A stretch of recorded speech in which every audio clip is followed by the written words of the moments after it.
ધારી ખાતે હેલ્થ કેમ્પનું આયોજન. ધારી સામૂહિક આરોગ્ય કેન્દ્ર ખાતે આયુષ્યમાન ભવ અંતર્ગત એક હેલ્થ કેમ્પનું આયોજન કરવામાં આવ્યું હતું.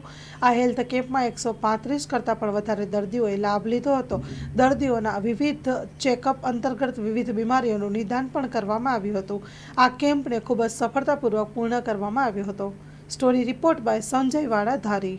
આજ રોજ તારીખ 6/2/2025 રોજ સામૂહિક આરોગ્ય કેન્દ્ર ધારી ખાતે આયુષ્માન ભવ મિશન અંતર્ગત હેલ્થ ચેકઅપ કેમ્પ યોજવામાં આવ્યો હતો, જેમાં અંદાજે 135 જેટલા લાભાર્થીઓએ દર્દીઓએ લાભ લીધેલો છે.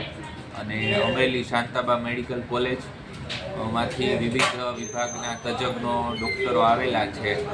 ફિઝિશિયન વિભાગ, સર્જિકલ વિભાગ, બાળકોના ડૉક્ટર છે, ગાયનેકોલોજીસ્ટ છે, સાયકિયાટ્રિસ્ટ છે, દાંતના ડૉક્ટર છે, સર્જન છે, સાયકિયાટ્રિક ડૉક્ટર છે. એ રીતે અત્યારે હજુ કેમ્પ ચાલુ છે. માં motor driving, safe and sure driving. Driving એ શોખ સાથે આપની મોટી જવાબદારી પણ છે. અમારા ઇન્સ્ટ્રક્ટર દ્વારા સચોટ અને સરળ માર્ગદર્શન. આપની રોજની તાલીમની માહિતી મેળવીને શું અધુરાશ છે એના ઉપર પૂરું ફોકસ કરાય છે.